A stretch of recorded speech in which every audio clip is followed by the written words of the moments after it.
What's going on, people? It's just me, Jon Root, your host. Welcome to the Breakaway podcast. This is also Breakaway Live. Appreciate everybody tuning in. Let's just kick it off with this. If you're not subscribed, what in the world are you doing? You're kind of like the Nets defense at the end of the game. What are you doing? Come on. You got to subscribe. Press subscribe. You can also press the bell so you get notified with everything. It's going to be a great show. I'm definitely going to miss my guy, Brian Farnsworth. The Robin to my Batman. But we got a lot of great guests that are coming on. Gary Sheffield Jr. from Outkick the Coverage. Outkick.com is going to come on. We also got Jake Crane from Crane & Company, Daily Wire Sports Show. It's going to be good stuff, people. But before we get into all of this, we're trying to get our subscriber count up. We're at 444. We're trying to get to 1K by May 20th. All right, we got 30 days to do it, people. Help us out, so make sure you're sharing this with your friends. Press that like button. Today's show, NBA playoffs, studs, and duds.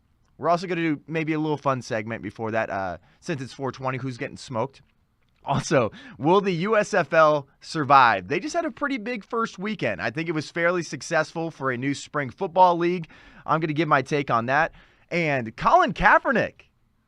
Crazy, right? He's back in the news. He wants to be a slave again. We're going to break that down. Mel Kiper Jr., the guru for the NFL draft with ESPN, can't go to the NFL draft in person because he's not vaccinated. NFL, COVID, craziness keeps going on. There's also going to be a spicy hot take and more news about Russian athletes not able to compete just because they're Russian. Nonsense all over the place. Well, we're going to start with this. So before we get into studs and duds in the NBA playoffs and bring on Gary Sheffield Jr. from Outkick.com, who's getting smoked? It's 420, people. We're not going to get into stuff. Also, kids, if you're watching, don't do drugs. But also definitely don't do what the Nuggets are doing, the Hawks are doing, and KD missing shots. KD's been struggling a little bit. He's going to be one of our duds I'm going to bring up. But last night's game, we had the Heat and the Hawks. The Hawks are getting smoked. It's not working out for them. The Grizzlies and the Wolves, they're tied 1-1. Suns and Pels, we have a lot to talk about there, especially with the injury to Devin Booker. Devin Booker looked like a man on an absolute mission in the first half last night. He was balling. We're going to tell you all about what he was doing. That was almost fairly historic. And anytime I watch the playoffs, too, I hate seeing people get hurt. Big bowl games in college football, I hate to see people get hurt. Playoffs in any league, I hate seeing superstars get hurt. So we got to answer the question, what's going to be happening to the Phoenix Suns? How long is Devin Booker going to be out? But I'm going to start with the studs so far in the playoffs. And for that, we're going to bring on Gary Sheffield Jr. Gary, what's popping, baby? What's going on? I'm very sad that Devin Booker's hurt. That just sucks. I know. Yeah. Because it's one of those things that we're going over studs and duds for everybody that's just tuning in, whether you're listening or watching. Devin Booker had 31 points in the first half. Gary, he was unconscious. He had 7 3-pointers in the first half. He was the second player in the last 25 playoffs to have 15 points in a quarter in less than 6 minutes. But he had to leave in the third quarter because of a hammy. Yeah, this is a finals MVP type talent. And I tried to say during the regular season, I thought that he got off to a little late of a start to be in the MVP conversation or win the MVP, I should say. But he is on that level. That's just as simple as I can put it. And when you can put up 30 points against any NBA team in the playoffs, it doesn't matter if it's the Pelicans or the Hawks. I don't care who it is. The dude can score just about as well as anybody else in this game. He can win a scoring title if he chooses to, but the ball just happens to be in Chris Paul's hand a lot, and that's fair because he's a future Hall of Famer. So now the team that said everyone told me that it was too good for Devin Booker to win the MVP, now we get to see what they're like without Devin Booker on the court. And obviously, without Booker, they weren't enough to beat the Pelicans. Unfortunate. Yeah, and I think something here, too. Devin Booker's been a stud, but does that turn the Suns into a dud? We don't know how long this Devin Booker's going to be out. I hope he's able to come right back because it's a bummer to see Devin Booker, Luka Doncic. You have people like Zion that's out. Like, the Pelicans just beat the Suns, kept up with them even while Booker was going off, and they don't have Zion at all. We haven't seen Zion at all. I don't think he's going to come back in the playoffs. We'll see what happens here. They could maybe find this little spark, and then Zion all of a sudden is doing 360 windmill dunks in the playoffs. But will the Suns become duds here? No, I don't think so. The Suns are a great team, even without Booker. And some of what people were saying about the team being too good for him to win MVP is true. Chris Paul is a great player still, even in advanced age. DeAndre Ayton, another really good player. He can dominate the post, and he can defend big men, especially in space. He can go out to the 3-point line, switch on to guards. He's super athletic, and they have JaVale McGee as his backup, so they don't really have to worry about foul trouble there. So realistically, the Suns are going to have to fight and claw. I think the series without Booker is going to be very close. Unfortunately, it's not the way I would like it to be. But when you lose your best player, I mean, how many teams can lose their best player and just cruise to a victory? In the playoffs, it's not many. So it's sad. So on the other side of the ball here, we got the Pels and Brandon Ingram, just another old Laker that's absolutely going off. And he looks incredible. He had a great game last night, 37, 11, and 9. He's an absolute stud here, and I think this is, depending on how long Devin Booker's going to be out, you got people like Brandon Ingram and C.J. McCollum. I think you're finally able to see him really, really thrive. Obviously, he did a great job being a sidekick to Damian Lillard for a long time, and he just continues to make the playoffs and make big plays. But Brandon Ingram, I think he might be the spark that could, who knows, maybe have an 8-1 upset. I don't see it happening, but they're definitely going to keep it close. Yeah, they forget that some of these teams that we call garbage or average, they have great players on the team. Brandon Ingram is one of those players. CJ McCollum's another guy. These guys were making $25-30 million a year to play basketball. We have to remember that. They're good players. Like CJ McCollum was supposedly supposed to be the wingman to Damian Lillard as the NBA Finals, the Portland Trailblazers. It's like these guys, when they're being dealt, they end up getting traded to teams that we consider average, but in a playoff series, you're 1 or 2 injuries away from being ran out the building by CJ McCollum, Brandon Ingram, and the Pelicans with Zion sitting on the sidelines. So, yeah, they're offensively, they're good enough to put pressure on Phoenix without Booker, because Booker, for the most part, is where their offense comes from. But this team shoots the ball very well as an entire unit, and I expect that to get them over the top. I don't think Booker is going to be totally necessary in this series, but had this happen in any other series, maybe they'd be in trouble. Yeah, it's time for DeAndre Ayton to become a stud here too, because I think that matchup between him and Valanciunas is going to be huge. Who's going to win the rebounding matchup there? How are you going to be able to clean up the boards? How are you able to get those second chance shots? Because I don't think they're going to be able to spread out the Pels as much as you normally could with Devin Booker on the floor. But I want to switch gears. Talk about a guy that used to be a Santa Cruz Warrior, my guy Jordan Poole. Absolute pool party. This guy's looked nice. And I know I've chatted about it for years, getting to watch him in person when I was working for the Santa Cruz Warriors. Yeah. Man, his confidence was way down when he got pulled up way too fast because there was injuries with the top club, with Golden State. And I think that was the best thing that could ever happen to him. You have a bunch of injuries, throw these guys into NBA games and find out what they're a part of. And then he was bumped down to Santa Cruz, and then he just started balling out. His confidence got up again, and then now you basically got a new death lineup. I don't know what they're going to end up calling this trio, but in Game 2, Clay, Poole, and Curry combined for 84 points. And Jordan Poole just looks like a man on an absolute mission. Yeah, see, I'm a basketball fan. I'm not just a Phoenix Suns fan. And if you're a real fan of basketball, you're going to have games of teams that you don't like on to figure out what are we dealing with, especially around playoff time. And if I remember correctly, I've seen multiple interviews from Klay Thompson where he mentioned Jordan Poole maybe 3 years ago, and 2-3 years ago when they're sitting there talking about how well he's doing in shooting drills. And when you have guys in Golden State talking about how well any teammate of theirs who's not taking the spotlight, because Poole didn't have that, when you have someone like Klay Thompson mentioning, this guy's beating me in 3 of 5 shooting drills, this guy is out shooting me in practice, At some point, those reps are going to play. They're going to pay off in the game. And that's what we're seeing. Golden State just has an environment where they're talking up and encouraging players below their stars, and they make the most of it. And Jordan Poole, many people didn't know him in college, and neither did I really. When you are enabled by Steph Curry and Klay Thompson, and people are talking about you in those ways, you have to believe at some point in yourself. And now we have a guy who is a potential superstar. This guy could actually be, and I don't want to say anything too early and or whatever, and people think I'll jinx the guy.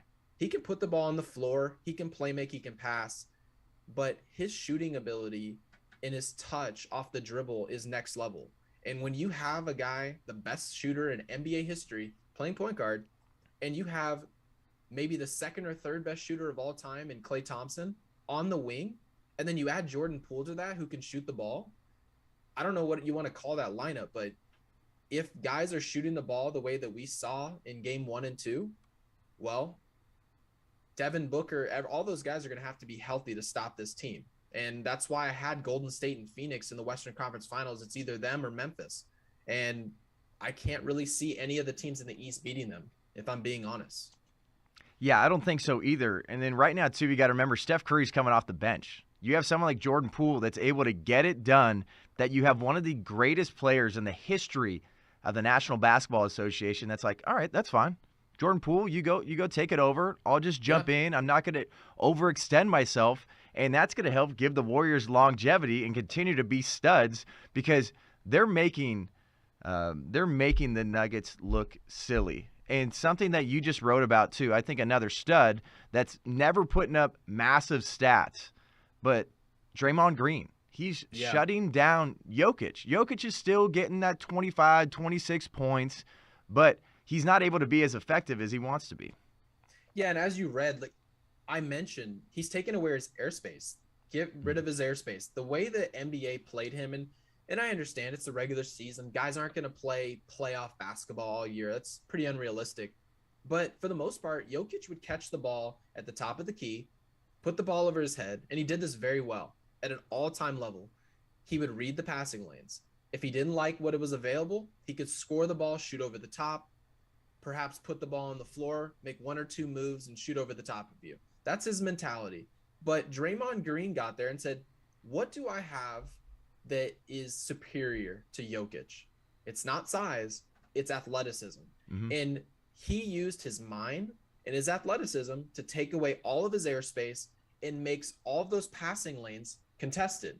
You don't need your secondary players and secondary defenders trying to figure out where he's throwing the ball. You can stop where he's going to try to pass the ball and make it more difficult to make these entry passes. And once he did that, I believe he was 8 for 28 with Draymond on him so far in this series. That's dominant in the NBA at this point. Guys you're not going to go 0 for 28, but when you can figure out a way to contain Jokic, the Nuggets just have no chance. So that's why when I was asked to predict these series, I saw Draymond Green and I had pretty good faith that he was going to be able to find a way to make Jokic adjust to him. And that's what happened. And now it's going to be a short series, most likely. Dude, Draymond Green is like that annoying little brother. Dude, he is one of those where it's just like, I'm not touching you. I'm not touching you. Mm-hmm. And he's getting inside of Jokic's head. Like, Jokic is clearly pissed off. And that's taken away from his game. So, past the stats and physicality, Draymond Green is like him and Patrick Beverley. Those two guys, you absolutely hate those dudes if they're on the other team. But if they're on your squad, you're like, I love it. Because psychologically is another part of the game and in the playoffs that I think a lot of young guys are not used to, or guys that don't have as much playoff experience as someone like Draymond Green. And if you have your top dog on the Nuggets that's struggling emotionally, it's going to definitely make sure it's working its way through that starting lineup, the entire team, and that's going to affect everybody. Yeah, we're so caught up in saying, well, this guy averages 25, he averages 30, and that guy averages 20. Let's just put them all on the same team and it's going to work. Sometimes the guys that are scoring 6 or 7 points, where they're taking the other team's best player out of his game plan, that's all you need. The Dallas Mavericks in 2011, they didn't beat LeBron James and the Miami Heat by trying to outscore the Miami Heat. They said, what can we possibly do to get LeBron James to do the opposite of his game plan? How can we make him adjust to us? They went to his zone defense. They didn't try to outscore him, because if the Golden State Warriors looked at it and said, well, we're going to give up 40 to Jokic and we've got to figure out what we're going to do after that. If that was their mentality, that's you allowing the other team's best player to do what he wants to do.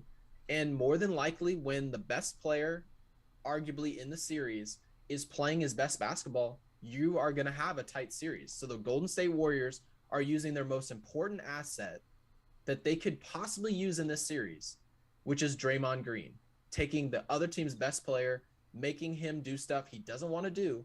And when Jokic is doing that, you see the results. So it's a series win for the Warriors as far as I'm concerned. Amen to that. And then I'm trying to cash out on my bet for Warriors to win in 4.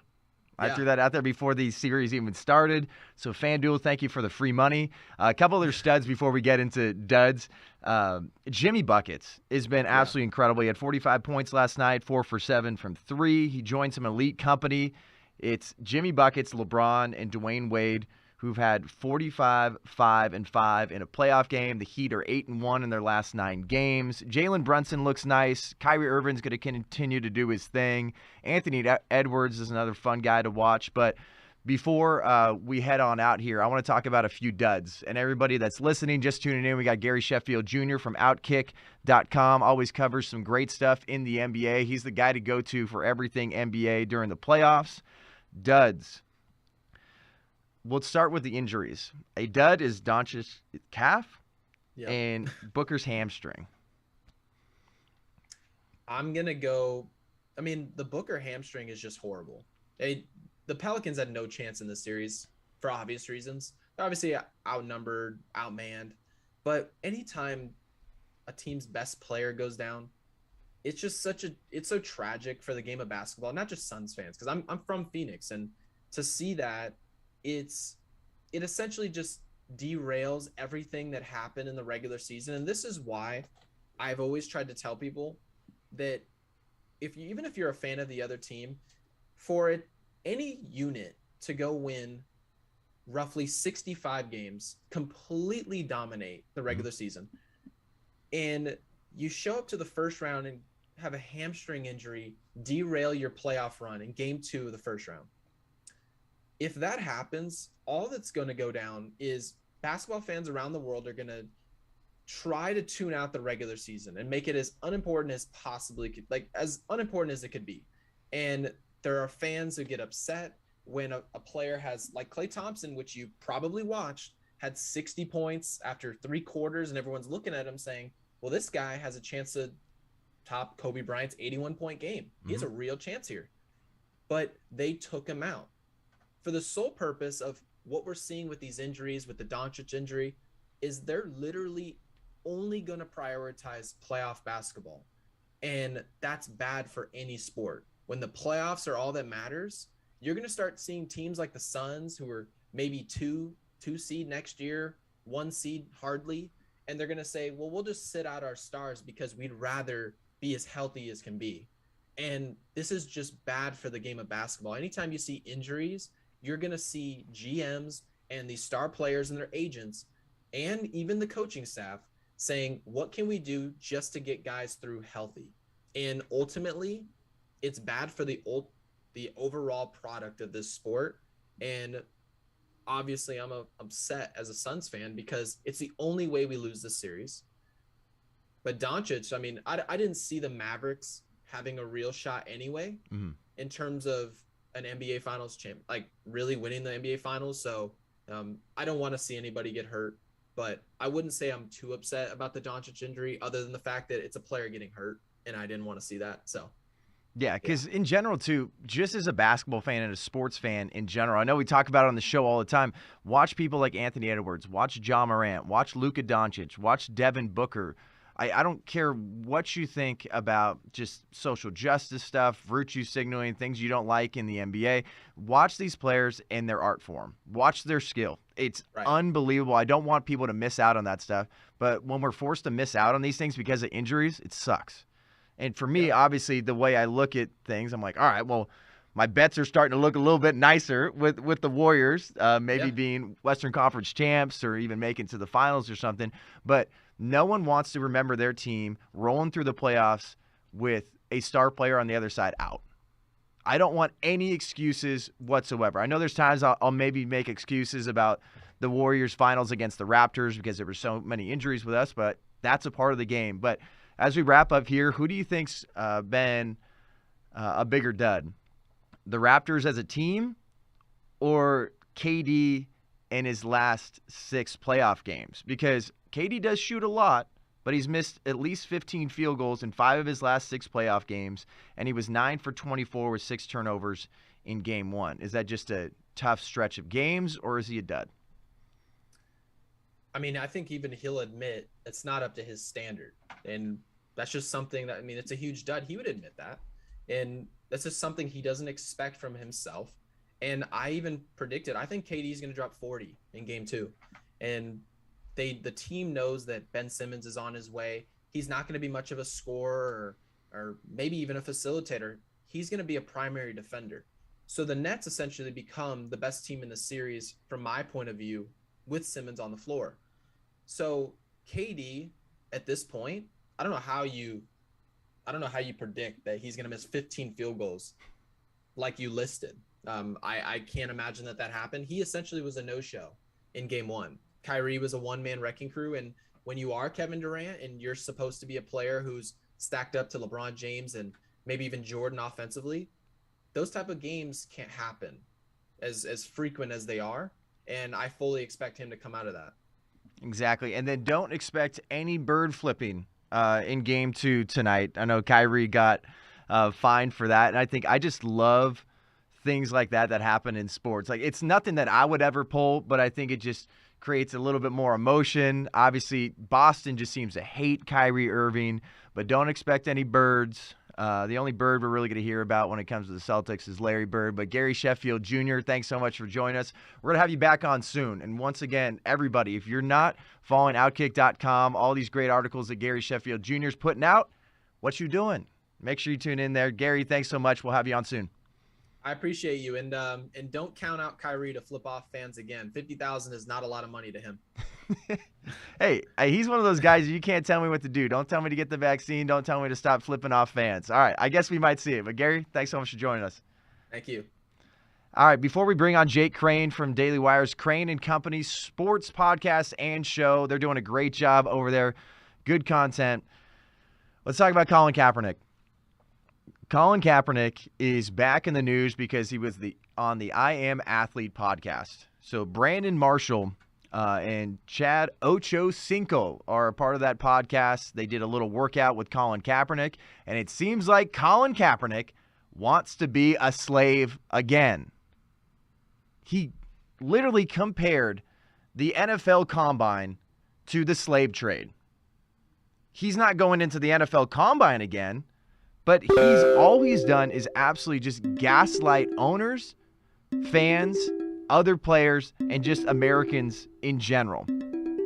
This is the guy that has been racially dividing us. A guy that had a good little run with the San Francisco 49ers and then was a backup to Blaine Gabbert. Before we get into his comments on the I Am Athlete podcast, and everything he's trying to say, how he aligns with the NFL, so why wouldn't you give me a shot? I'm okay with being a backup, all that stuff. We got to remember why Colin Kaepernick originally kneeled. Because that's what I've said on this podcast. So someone like LeBron James, when he says that black people get hunted every single time they step out their door, journalists need to do their job and ask him, what's the data behind that? Is that actually truth? What do you mean? What do you mean by that? So many times we're just allowing athletes to have this soapbox and not asking them to explain themselves. So when Colin Kaepernick, and there's a lot of people that aren't covering this. Let's go back to the beginning when he first kneeled. He didn't kneel for Michael Brown. Hands up, don't shoot was obviously a total lie that major sports leagues were all buying into. You had people like LeBron and other people in the NBA wearing shirts like that. The WNBA has obviously just gone off on Jacob Blake stuff. Jacob Blake was years later after Colin Kaepernick kneeled. But this wasn't for Trayvon Martin. This wasn't for Tamir Rice. This was for a deadly shooting in December of 2015. And this was between San Francisco police and a 26-year-old Mario Woods. Mario Woods was just a part of an alleged stabbing. Someone got stabbed, they got sent to the hospital, and Mario Woods fit the bill. And police were sent to where he was at. And you got to remember, all this kneeling, all this nonsense about how police are just going out and killing people and there's a genocide in the streets of the United States of America. They love to bring up that they were innocent and unarmed. Neither of that was true here. So when Colin Kaepernick talked about Mario Woods, this guy pulled out an 8-inch knife on the police after the police were called to the scene here. He refused all 5 pleas to put the weapon down. This included verbal commands. This included pepper spray.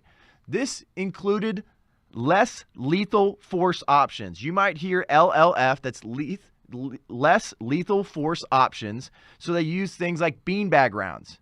And then it got to a point where he charged police. Remember, they were called to the scene. He fit the bill. He pulled the knife and he charged police. And then they had to shoot him. That's why Colin Kaepernick kneeled. For a guy that is neither innocent and was not unarmed. And then now he's jumping on the I Am Athlete podcast.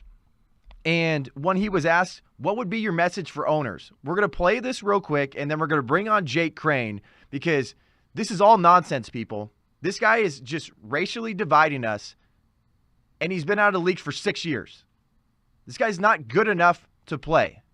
It's as simple as that, but this is what he had to say about his message to owners and why he feels like owners should really give him a shot. Let's check that out.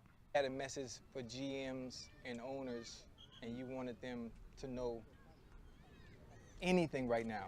What would you say? Let's role play. Talk to me. I'm the GM. Come on. We doing method acting? Yeah, come on, watch this, because I'm the GM. Let's play it. Let's go. We got you here today. So let me come in and compete. I mean, you have your roster. You had a team. Let me come in, compete, show you what I can do. Well, Cap, you know, football, it's all about eliminating distractions. Like, how do I know if I bring you in and I sign you that you're going to make my locker room better, that you're going to bring us together? One, you can know by experience. My coach, Jim Harbaugh, spoke to it. My coach, Chip Kelly, spoke to it and said that I made the locker room better. I came in, I prepared, I made the team better. That 2016 season, my last year, my teammates voted me the most courageous and inspirational player. So when you're talking about the people that are actually in the building, that has never come out that have been a distraction. It's never come out that have been an issue from the people I played with. Cap, can I keep it real with you, Cap? This is between you and I. Don't tell nobody. $16 billion industry, Cap. What about our fan base? What do we say to our fan base? Like, what are they going to say? I say you have end racism in the back of your end zone. You got Black Lives Matter on your helmet. Everything I've said should be in alignment with what you're saying publicly. It's a $16 billion business. When I first took a knee, my jersey went to #1. When I did the deal with Nike, their value increased by $6 billion. $6 billion with a B. And that last part, too, I will touch on before we bring on Jake Crane. That is the only thing that I can kind of agree with Colin Kaepernick when he says that he aligns with the league. But I don't know if I really believe it.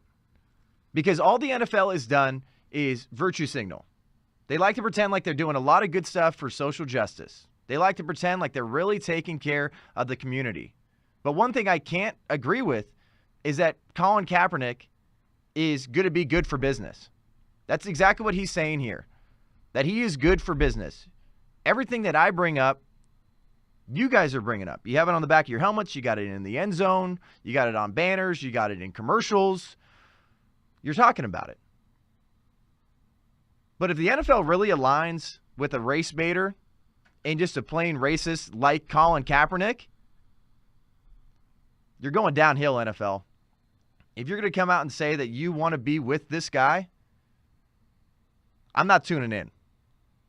I hope to God he doesn't go to the Atlanta Falcons or even get a shot at all in the NFL. But you know for sure this guy doesn't want to be a backup. He thinks he's a bona fide starter. He's believed that for a long time. But right now, I want to hear what Jake Crane has to say about this situation. Because Jake, oh boy, you know I can go off because I think this guy's more full of crap than a porta potty. Jake Crane, what do you think? Actually, Jake Crane is going to be just getting on in just a second. But there's something else that he said. So speaking of just wanting to be a backup, this is what Colin Kaepernick had to say on the I Am Athlete podcast as well. I suggest actually just like with his documentary on Netflix, watch the whole thing. It's going to be tough to watch the whole thing, but at least you can tell people I didn't just get a soundbite. I watched the entire thing. I watched the entire podcast. And when he said, Colin Kaepernick said, if I'm not good enough, get rid of me.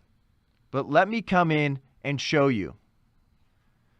Colin Kaepernick is the most entitled athlete in the United States of America. He really believes he deserves a shot. And not only just a shot, he believes that he should be able to just go right to the top. That's what he's doing right now with this CRT nonsense that he's trying to put into every aspect of society and with the NFL. He's saying that I am so oppressed that I should just be given this opportunity here.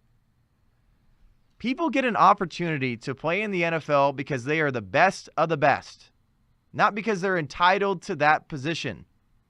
But who knows where the NFL is going? The NFL is saying right now that you have to hire a minority candidate to be on your offensive staff. And a part of that too, it could be a woman. They could get to a point where, Lord knows, and I hope it doesn't get this way, but the NFL is a meritocracy. Another thing that Colin Kaepernick brought up in the podcast.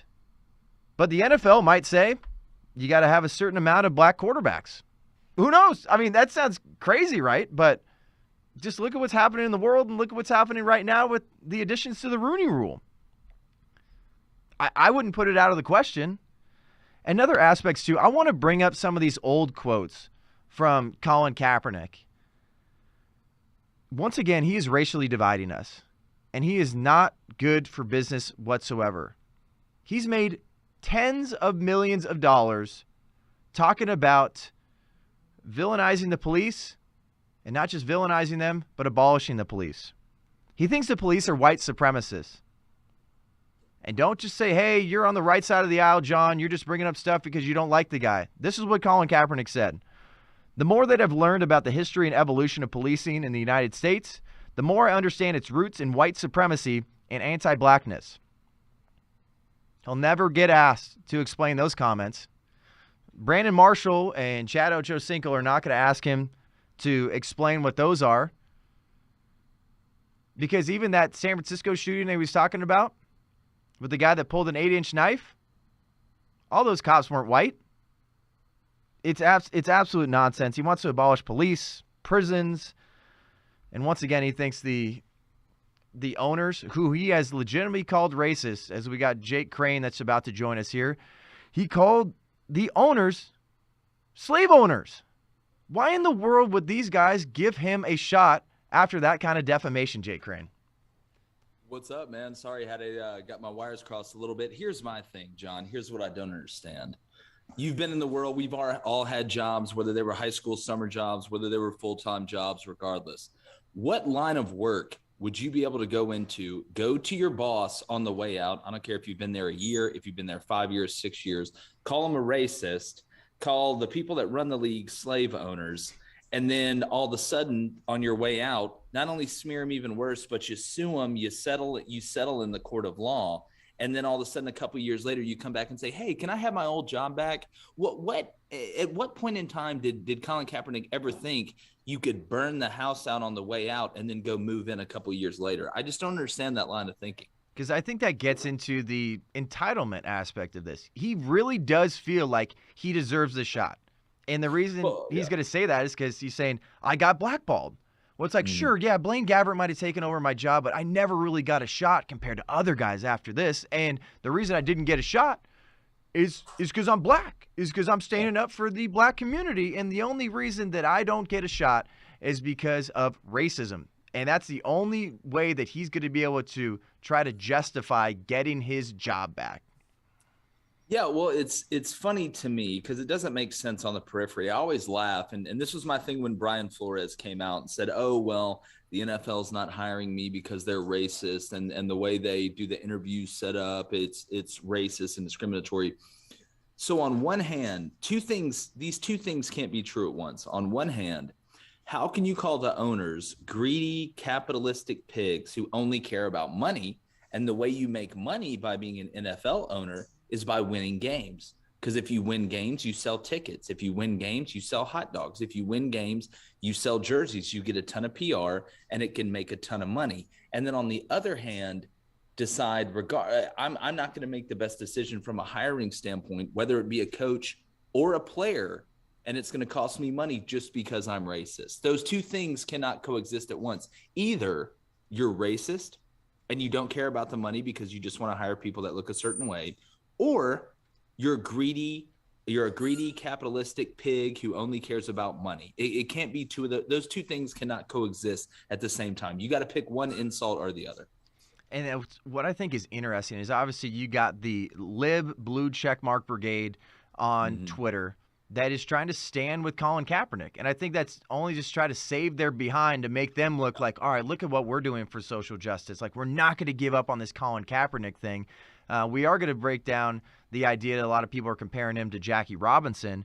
But this one tweet I want to get your take on here, Jake, is we have Joe Madison from the Joe Madison Show on Sirius XM. And he put this out on Twitter the other day. He said, do you agree or disagree? NFL owners are deliberately keeping Colin Kaepernick unemployed for political and cultural reasons. Well, I think the NFL, when you go back and look at it, it's funny. I think the NFL was one of the mechanisms that helped with actual discrimination in this country. It's funny to see now how they try and put the shoe on the other foot. But again, if that was the case, then why are almost 75% of the players in the NFL African American? Yep. If it was so racist, why is there not some sort of Rooney Rule for players? Why is there not more Hispanic players? Why are there not more Asian players? Hell, why are there not more Italian, Caucasian American players? So look, it's a narrative that people had a lot of success pushing because it happened at an opportune time as well. And my thing is, I don't even think he's serious about it. Because if you were serious about it, John, why would you not go play in the USFL to prove everybody wrong? Why would you not go play in Canada to prove everybody wrong? Why would you not go play in the 7-on-7 league that Terrell Owens and Johnny Manziel are playing in to try and prove the NFL wrong? To me, it's a publicity stunt. Now the league is going on half a decade without him, and they're doing just fine. Look at the ratings. Look at the ratings. What he tried to do didn't blow up even as much as what he thought, and it's kind of losing a little bit of its fervor. So I call it the submarine method. That's what Colin Kaepernick's doing. Disappear for a while. You don't know he's there. He's under the water. Then all of a sudden, at an important time, you see that periscope pop up, and then that submarine emerges. So I don't think he's serious. You're going to have people that have tried to push this narrative continue to push it. But eventually, once you get down to the facts, like in a lot of these arguments, it falls flat on their face and they get pushed into a corner and then pretend like it didn't happen. Yeah, and I think you have so many players that they're obviously they're an opportunist. So he's going to racially divide us. He's going to make his money there, but he doesn't want to go the Taylor Heineke route. He doesn't want to try to go into like a different league and then try to find success there and then start from the bottom and work his way to the top again. No, he thinks he should be able to just get that spot right away. And that's what he's telling people in our society right now, Jake, is if you look a certain way, you are entitled to a certain amount of money, opportunities at the expense of other people. And I want to go off of this. So oftentimes you see this progressivism that's now worked its way into sports. And a lot of people tried comparing Leah Thomas to some sort of Jackie Robinson type, just breaking barriers. And this is huge for sports. Like, oh, we're going to look back from now. We might have a Leah Thomas day. No. But people are doing the same thing with Colin Kaepernick. People are trying to bring up from Jackie Robinson's autobiography describing his memory of the first game of the 1947 World Series. Ladies and gentlemen, this is 1947. Black people did not have rights like we do now. We have an incredible, open, honest, thriving society where people are able to be who they want to be and do what they want to do. But this is what Jackie Robinson had to say. I cannot stand and sing the anthem. I cannot salute the flag. I know that I'm a black man in a white world. That is a different world, ladies and gentlemen. This is not the same place that it was in 1947. But Jake, I feel like a lot of people want us to think that way, and they're trying to use sports as the vector to push this nonsense that all it's doing is dividing us more and taking away from fantastic players that we should be focusing on, or guys that are in the, just like you said, I think you stole the words out of our producer's mouth back there. We got producer Dom that was saying his hot take was, if Colin Kaepernick really wants to find his way back into the NFL, go into the USFL. Here's a shot. Here's that spring league. You want to see what you got? Go for it, because they need good quarterbacks right now.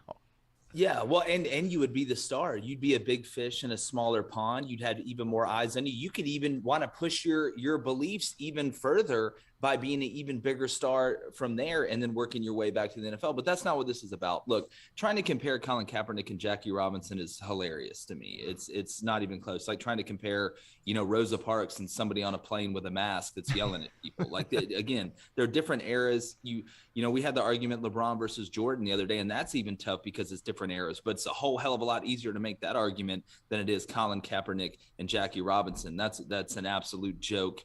Again, it's almost not even worth wasting breath on. But no, it's not about working hard to get back. It's not about trying to work your way back up. It's not saying, you know what, that's fine. I'll go work back in the minors to try and work my way back up to here. Again, it is legitimately a way for Colin Kaepernick to become relevant again, because this isn't about the NFL.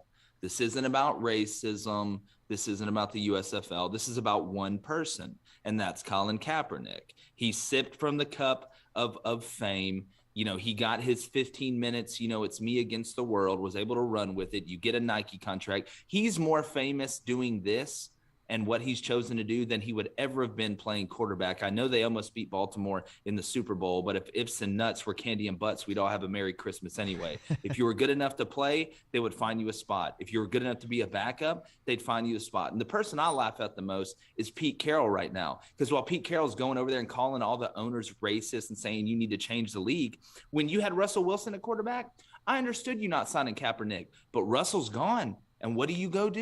You go sign Geno Smith and Drew Lock? Dang, Pete, I thought you were the Paul Revere of this whole situation. So there's a lot of people with a lot of egg on their face right now. And I think right now, if we just say plain and simple, people might get mad at me for this, but basically you want to go on the block again. You want to be in the slave trade again. You want to be a slave. Like, that's the silly part about this whole thing. Right now, you're pretending like there is not the ability to go continue to make millions and millions of dollars. You want to go back to your slave owners and be a slave again. What, to just prove something that's not John, even there? It looks silly. Here's the thing. Those aren't even your words. Those are his words. Yes. That's what you call them. To me, where I come from, if you call somebody racist, that's one of the worst things that you could call somebody. Mm-hmm. That's one of the absolute worst things that you could call somebody. So you think if you're Colin Kaepernick, because these guys got egos too. They got egos bigger than you, and they got bankrolls and way more power than you have, regardless of what you think. You think you're going to call them racist when they employ all these African Americans? You're going to call them slave owners. You're going to sue them. You're going to settle out of court. You're going to smear them in the public eye, and then come crawling back. If I told my fiance that, hey, babe, I want to explore other options, okay? I want to explore other options, but I want to give the possibility to be able to come back to you, and then I go trash her to other girls and then go back and try and get in that same bed, I'm going to get beat up like she's Gal Gadot from Wonder Woman, John. Like that, It's not even close. And you deserve it too. Yeah, that's for sure. Yeah. And she could probably do it. And then the final take here, because I know you got to go, Jake, is where do you think this goes from here? Because I don't think he's going to get signed. He is not good enough. He's been out of the league for 6 years, and it's not, hey, we're going to sign you, and if I'm not good enough, get rid of me. Cap, they're not signing you right now because you're not good enough right now. Why would they give you a shot when they don't think you deserve it? Where do you think this goes? I think just like a submarine comes out of the water, it goes back down. It's just a very interesting time for him to come out and say this as everybody's gearing up for the draft. You got the USFL that just debuted. It's in the limelight right now. So it's a perfect time for him to come out and say it during the offseason. I don't think he's going to play in the NFL again. I think this is just another way to try and revamp. It's like charging the battery on your phone. He's just trying to charge it back up so it'll continue to be in the news, so he can continue to go to people and say, hey, give me this so I can start this foundation, or give me this, so I can figure out a way to continue to make money. He's not going to be a quarterback in the NFL again. It's a publicity stunt. It's the same thing if I want to go to a fair and see the bearded lady, or if I want to go and see, the person that's 300 years old. It's all an act and it's all a trick. And a lot of people still fall for it, i.e. the tweet you threw up from one of the Blue Check Brigade earlier. And then finally, too, where can people follow you and Crane and Company? Because I'm loving your guys' content, Jake. You guys are doing a great job. I appreciate it. I appreciate it, man. Trying to get like you. You can find us for Crane and Company on YouTube, on Apple Podcasts, Spotify. We just had Herschel Walker on, had a great interview with him, kind of talked about what's going on in sports and if there's anything he would do, if he wins his race to try and help college sports in the state of Georgia and overall as well. We got KJ Wright coming on today, former Raider and Seahawk linebacker, talking a lot about the free agency in the NFL, Baker Mayfield. So you can find us everywhere, man. We're live 2 to 3 Central every day, and come check it out. You guys are doing a killer job. And then everybody, too, if you guys did not watch their coverage of the Final Four and the championship game, that was a lot of fun. Hey, you got to come with us on the bus next time, man. We'll get your face on the side of it, too. There was a lot of gin rummy and a lot of content, so it's a good time. I love it, brother. Jake, thanks so much for joining us. We'll get my face on that soon. We'll talk. Oh, for sure, man. We got to get you up here in studio here soon, too. All right, brother. Thanks so much for joining us. See you.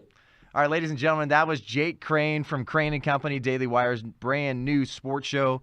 I know they just had Jonathan Isaac on as well, a guy that is actually doing good things for social justice, doing great things for the black community, and that's someone I think we should emulate, and someone we should look to is Jonathan Isaac compared to someone like Colin Kaepernick. But I know some of you might have watched part 1 of Unapologetic with NFL Hall of Fame linebacker Brian Urlacher. Part 2 is coming out this Sunday. And he goes off on Colin Kaepernick, too. I know some of this news came out about the I Am Athlete podcast after we sat down and chatted with Brian Urlacher, but he has some of the same sentiments. He's just like, this is not the NFL I once knew, and people like Colin Kaepernick are ruining it for everybody else.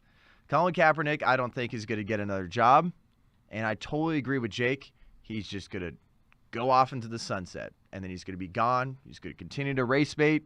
He's going to make his millions of dollars with Netflix, cash his millions of dollars with Nike, who uses slave labor and doesn't call out China.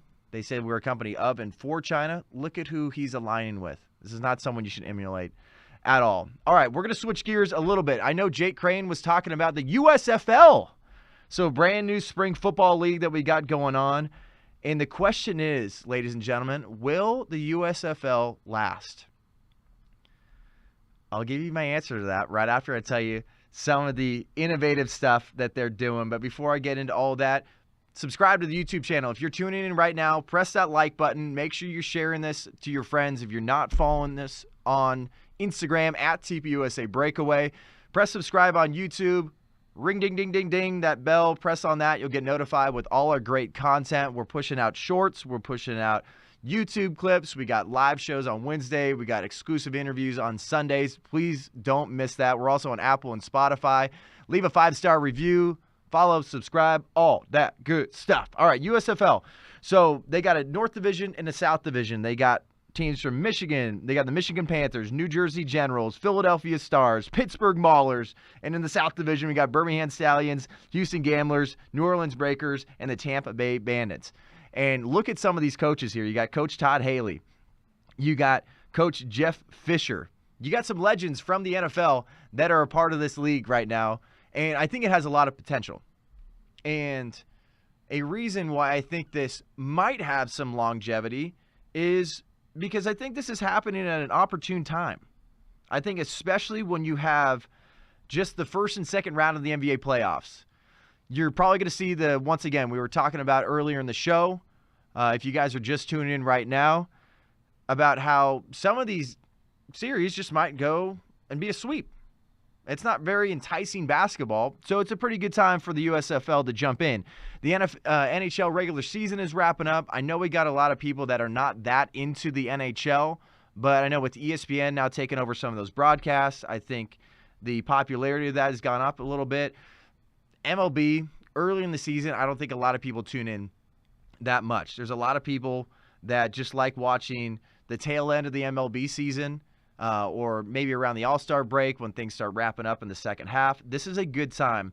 But something I've really loved about the USFL is what's going to set you apart from the NFL.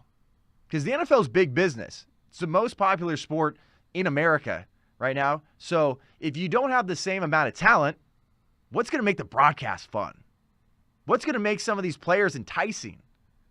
Because people want to have that rough, gritty, big personalities, an innovative way to watch football and have something that can be there for them before the NFL comes up.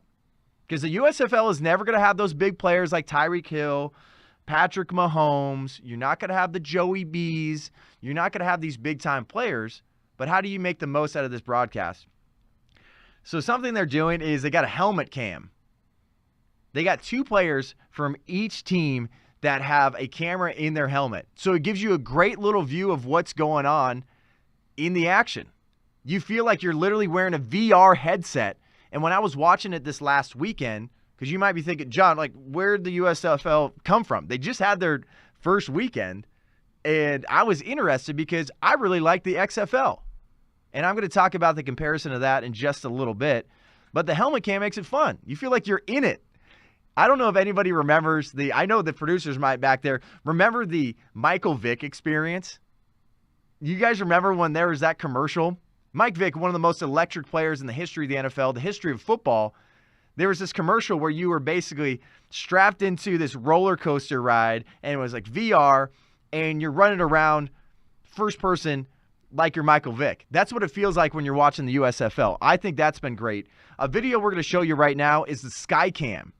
So that gives you another little perspective, and you're in the action here. So every USFL game has 2 Skycams broadcasting. There is an aspect of you need to see good play on the field, and most of these games have been fairly close. But when you see a big play, what's going to be a different perspective that we're not seeing in the NFL? So we're going to throw up this video here about how near the goal line there was a fumble and then taking it to the house. So you're seeing that on your screen right now. I mean, we'll get into the quarterback play. That was pretty subpar. But look at this. This is from the USFL official Twitter account. What a fun way to watch football. You literally feel like you're that second defender that's trying to catch up to the guy that just picked up a scoop and score. Like, this is fun stuff. Like, look at another angle here, running around. Like, this is good content that you gotta enjoy. And another thing here as we go back to getting my beautiful mug on the screen. Also, you guys gotta love the flow I got going on, right? I'm letting it go. I'm going for it. I'm kind of just I'm letting the hair go more than the Lakers are letting their team go. Skycam has been great. I love it. Locker room access, another aspect of the USFL where you want to be in the action, and I enjoy that a lot. They have 16 players that are getting mic'd up every single game. Because there's times, too, like you might have been watching the NBA playoffs and you saw Nick Nurse and Joel Embiid that were kind of going at it. You love that kind of stuff. You love seeing Kyrie Irving getting into it with fans. But you want to know what these players are saying. And you kind of want it to be unfiltered. Because I know for me, I mean, it's so crazy. I really don't cuss. But when I go out to a field or a court, I don't know. All of a sudden, I feel like I'm speaking in tongues. It's not like you don't want to hear a bunch of cussing, but in general, you want to hear what these guys are thinking and how they're interacting with each other, because there's been some tussles on the sidelines, and you want the drama, and you can get the drama with guys mic'd up. But another aspect of this is, I don't know if we have people out there, whether listening or watching, you watch tennis, and they got a ball tracker to see if that shot was going in or out, did it hit the line? Because right now in the NFL, remember years ago when they had an index card to try to figure out if there was a first down? Like, with all the technology we got in the world, we got more technology in an iPhone than technology we had in the spaceship that went to the moon. And you're telling me we can't do some sort of ball tracker to find out with technology if there's a first down or not? Check this out. So this tweet here shows the ball tracking for first downs. And so once again, this is from the USFL official Twitter account. So it talks about first down measurements. They're more accurate than ever, because that's what we want. So what I was saying earlier with tennis, that's what they have there too. It is so difficult to be an NFL referee and try to get this and figure out exactly where the ball is at. They do a fairly good job spotting the ball. And then now that you have this technology, I feel like it makes it way more fun. And a big thing to figure out, will the USFL last? Viewership. So this last weekend, which was pretty crazy, they had viewers were able to tune in on Fox, NBC, and stream on Peacock. And they did fairly well. They probably did way better than most award shows that you guys are watching right now. So the inaugural game of the USFL between the New Jersey Generals and the Birmingham Stallions was a great success. We're going to show that tweet right now of how they had about 3 million viewers. At one time, they had pretty close to 3.5. And that's what they're saying at the bottom there too, with nearly 3.5 million viewers. That's a big success, because I was saying too, there's so many different options for people to watch.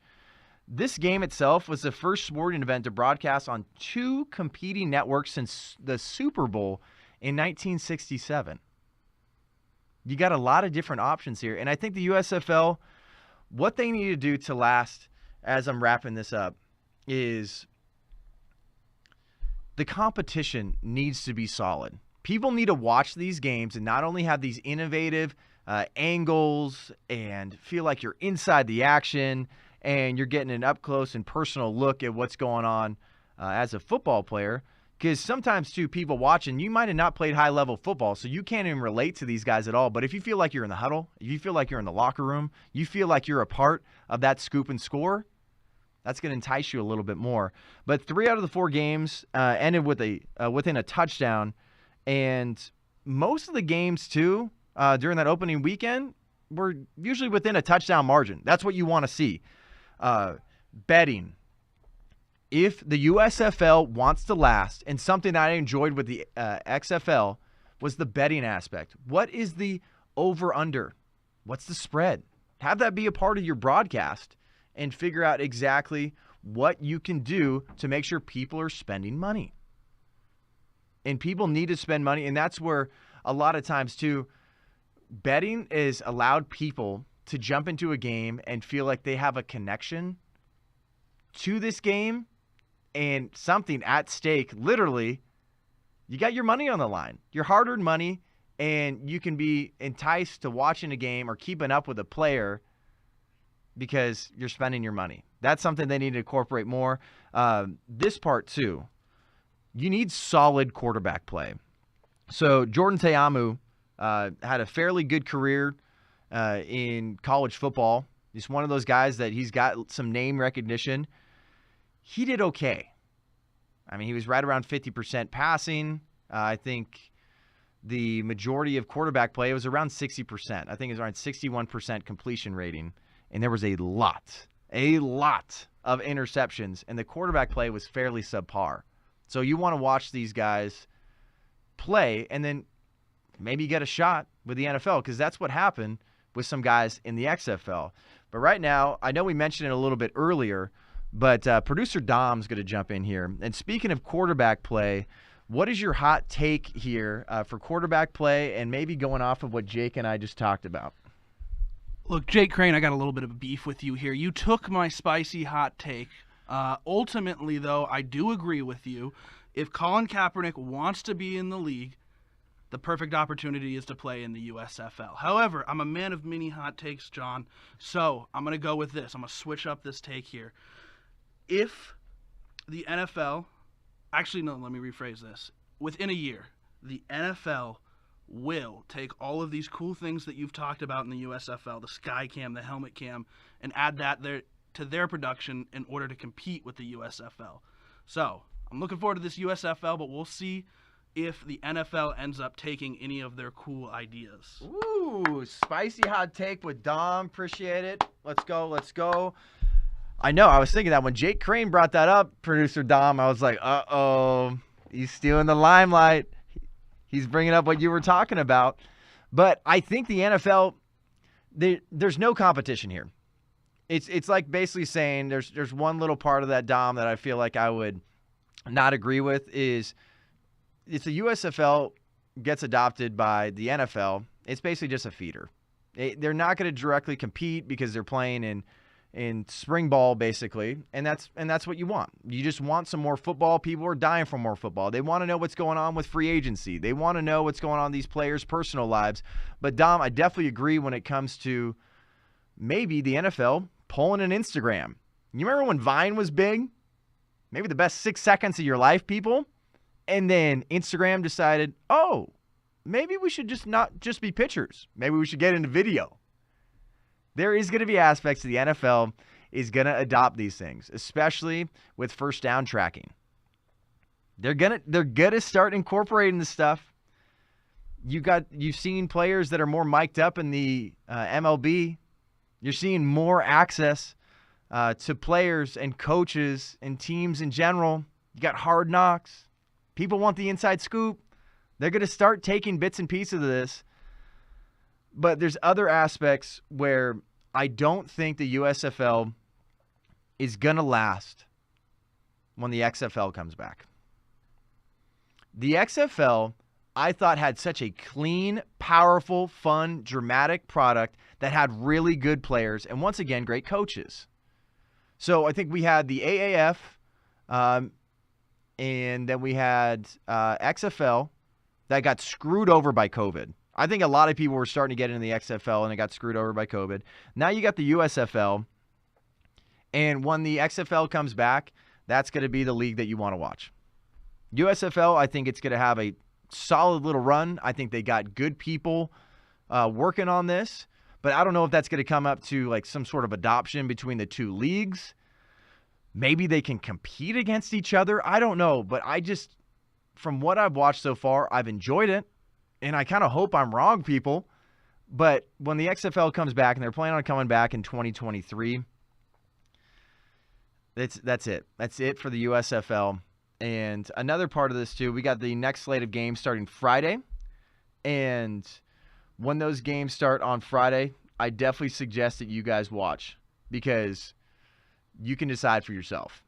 So Friday, that's going to start at 5 p.m. Pacific, 8 p.m. Eastern. And hopefully you don't see the special teams play that we saw this last time because kickers, maybe like our good friend Harrison Butker can tell these guys how to make field goals because they went 5 for 12. Yikes. But there's other options too where you score that I like in the USFL where you got 3 different options. You can go from the 15-yard line, just do a PAT. Or you can try to get 2 points from the 10-yard line, or you can try to get 3 points going from the 15-yard line. There's other options. I think it's fun. But to the question, will the USFL last? Call me Debbie Downer. Call me what you want. Nah, that ain't going to work. All right, we got a few other things we're going to touch on to wrap up this show. We got Kirk's spicy hot take, Kirk's hot sauce, and then we're going to talk about Mel Kiper Jr. We got Russian athletes not allowed to participate in Wimbledon, and then the Padres. They're doing a little something special with their jerseys this next year, but subscribe. If you're not subscribed to the podcast already, if you're listening right now, we're obviously on Apple or Spotify. You're probably listening on one of those platforms. So if you're not subscribed already, make sure you do that. Leave a review that helps bump us up in the charts. And if you're tuning in live or tuning in later, you just saw a clip, whatever it may be, Make sure you subscribe to us on YouTube. Go ahead and press subscribe and click the bell. We're also on Rumble for things that are just way too spicy for YouTube. We're going to throw it over there because, Big Tech's doing some weird stuff. All right, here we go. It's time for the Kirk's Hot Sauce Spicy Hot Take.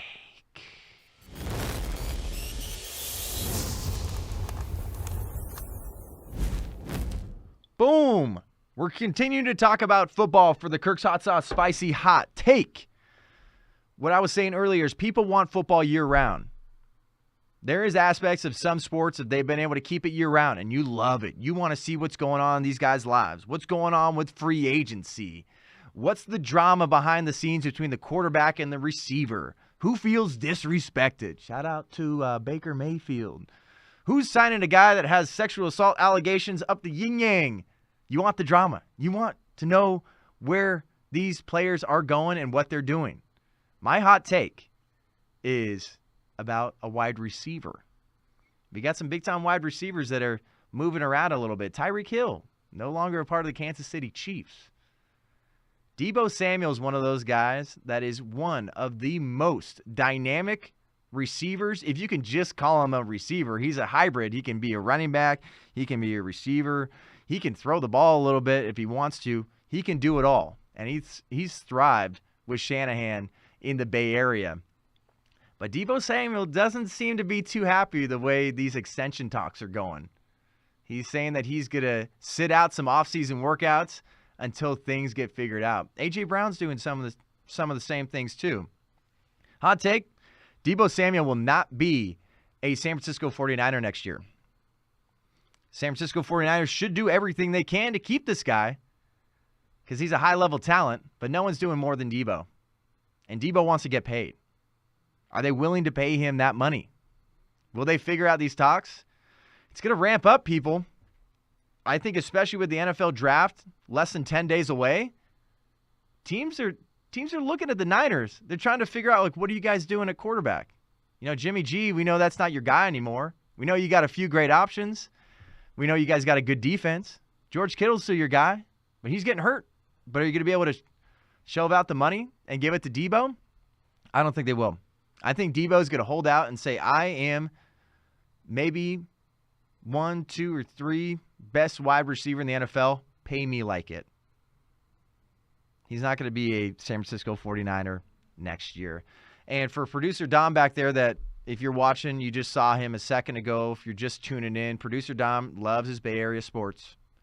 And I know he likes the Niners. And I just think, unfortunately, this is what's going to happen. This is the tough part of sports. Deebo Samuel will not be San Francisco 49er this next season. That's why they call it a hot take, people. Call me crazy. All right, we're going to wrap up the show with this. All right. So, Mel Kiper Jr., the absolute NFL draft guru, is unjabbed. He didn't get it. And then now the guy that we go to, the guy that's got a mock draft like every 2 seconds, he's got the connections all over the place. You've heard of Adrian Wojnarowski. He's the NBA guy. That's who you go to for all the news. You got Shams as well. But when it comes to what's going on with NFL players in the draft, he drops kite bombs. That's what it is. He's the guy you go to. You want to know what his mock draft is. You want to know who he's talking to. Are there going to be trades? Where are these guys going to go? He can't even attend the NFL draft. He's not going to be in person at the broadcast. And the way he explained it, I appreciated as well. The way he was talking about, it's similar to Aaron Rodgers. Aaron Rodgers, when he brought up, obviously that got totally blown out of proportion when he was talking about, yeah, I'm immunized. And the scientific way to break that down was, yes, he already got COVID. And just like Lord Fauci said years ago, the best way to attack a virus or treat it yourself is by getting it. But obviously we live in such a hyper-political climate that someone like Mel Kiper, who should be a part of every single NFL draft process in person, this is what he had to say via Twitter. I completely support everyone determining what's best for their individual circumstance and recognize the values of vaccines. I think it's just plain and simple. He's saying that, and he also went on to say that because of my health condition, I don't feel like it's safe for me to get the vaccine. It's just not the right option for me. That's the way it should work. The fact that we have to continue to talk about this nonsense is absolutely asinine. But the fact that you have someone like Mel Kiper Jr., he's going to stand by his guns. He's saying, like, whatever, I'll figure out how to broadcast from home or something, but this is not the best thing for me. Call me what you want, but consulting with his doctors, it's not the best thing for him. So Mel Kiper Jr., definitely shout out to you. Appreciate him holding the line for that there. Another piece of news before we let you go, a couple more things. Russian athletes are not allowed to compete in Wimbledon, one of the Grand Slams in tennis. I know there's times where I talk about tennis on the show, and I'm sure people in the back are producers, and even you listening or watching, you probably don't care about tennis. I've always enjoyed tennis. I played tennis a lot when I was growing up. I know we covered the Novak Djokovic situation where he was not able to compete. The best men's tennis player in the world was not able to compete at the Aussie Open because the Aussie government pulled some shady business. And then now, what I think is happening right here, we're seeing so much virtue signaling nonsense in sports. Daniil Medvedev is the number 2 men's tennis player in the world. He is not able to compete just because he's Russian. Could you imagine with the genocide we've found out in China and continue to hear about and we have proof of, if you had a league that said Chinese people can't compete, it would be an uproar. People would lose their mind. There's another bombing in the Middle East. That's always happening. There's been attacks on our embassies. There's been attacks on our troops out there. What if a league said that no Middle Eastern could compete? All people would lose their mind. But right now, everybody just wants to show, oh, look at how much I really care. Medvedev and the rest of these Russian athletes are not Vladimir Putin. They're not on the front lines trying to take out Ukrainians. They don't have the codes to launch bombs. They're not in fighter jets. They're athletes. Of course, I would understand if an athlete came out and said, I stand by Vladimir Putin. I think what we're doing is great, and I think it's good for our society or good for our country. Yes, that's at a point where you would need to take some sort of action. And I would put the World Tennis Association between a rock and a hard place. But I don't know why in the world we feel like athletes like this need to take the hit for what a crazy world leader is doing. Just allow these guys to compete. Think about the difference that can be made through sports. And think about this now, too. Last thing is, this puts players and athletes like Medvedev in a tough spot because he can't come out and say and potentially just denounce Vladimir Putin because his family might be out there. There could be a dangerous situation that he puts his family in. So he's got the Russian government he's scared of. He's got these virtue signalers that are telling him he needs to speak up about this. And he could be put in a dangerous place himself. Who knows? And that's why I feel like this is unbelievably unfair because I guarantee you Medvedev is really not going to say much to push back on what the World Tennis Association is doing. Because if he says something, it's just a dangerous spot. And I just don't understand why we're hearing some of that stuff in the NHL, which obviously has a lot of Russian players. Tennis has a lot of Russian athletes as well. It makes absolutely no sense to me whatsoever. And finally, little piece of news. You've seen in the NBA, they started to adopt some advertising on their jerseys. There's more money to be made there. They're walking billboards. I don't think it's very intrusive. At first, I wasn't the biggest fan, but I think it's kind of worked. Sometimes it's funny to see little advertisements like Bumble or something like that on a jersey. But the Padres did announce that they have a jersey ad patch deal that's going to start this next season. So we're going to show you that on the screen right now, what that looks like. So they had a patch deal that they're going to do with Motorola, and that is going to be on the sleeve. And something like that, I don't think it looks too bad. And that's going to be a part of sports. Just kind of get used to it. Obviously, you're going to see, if you watch a little bit of soccer, I don't watch too much soccer at all. Obviously, there's way too many ads on MLS jerseys and way too much on Premier League and any top soccer league in Europe, whatever the heck they're called. Sorry if I'm offending anybody out there. I know we got a few big soccer fans. But it's a new moneymaker. That's what they're going to do. But, man, this has been a great show.